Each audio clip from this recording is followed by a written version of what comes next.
প্রতিমা কবে এসে পৌঁছাবে এখানে? প্রতিমা আমাদের মহালয়ার দিন আনার হচ্ছে আমাদের 22 তারিখে আমাদের উদ্বোধন বেলুড় মঠের যে স্বামীজি, হ্যাঁ, সে মানে আমাদের প্রতিমা আনার পরে উদ্বোধন করবে। আচ্ছা আচ্ছা, মানে বেলুড় মঠের স্বামীজি এখানে আসবেন 22 তারিখে, তারপরে উদ্বোধন হবে 22 তারিখে, তো আচ্ছা আচ্ছা ঠিক আছে দাদা, আপনার সাথে কথা বলে খুবই ভালো লাগলো, থ্যাংক ইউ। আর বন্ধুরা দেখতে পাচ্ছেন চারিদিকে একদম জোর কদমে কাজ চলছে, মেশিনের আওয়াজ, সাথে যে দাদারা রং করছে, তো কোনো দিকে কোনো কাজ তারা খামতি রাখতে চাইছেন না। আর এখানে তো মা প্রতিমা আসবেন, তো চলো বন্ধুরা।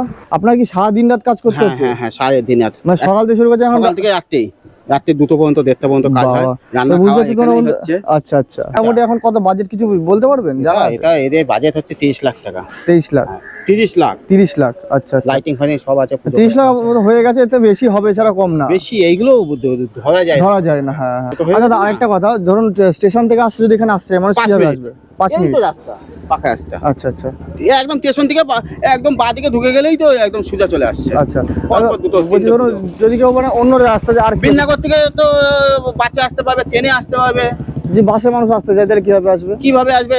বিননগর থেকে বাসে চলে আসবে, পাতকুল্লার থেকে বাসে চলে আসবে, এসে তারিপুর স্টেশনে নামবে।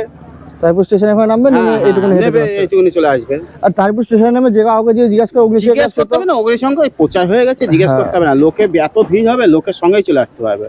হ্যাঁ সেটাই, সঙ্গে চলে আসতে একদম একদম। এর বুকে এই প্রথমবার তাহিরপুরের মতো জায়গায় এরকম একটা প্যান্ডেল আমরা দেখতে পাচ্ছি, তো আশা করা যায় বন্ধুরা খুবই ভালো লাগবে তোমাদের। তোমরা অবশ্যই এখানে এসো, তোমাদের আসার জন্য এখানে আহ্বান জানালাম।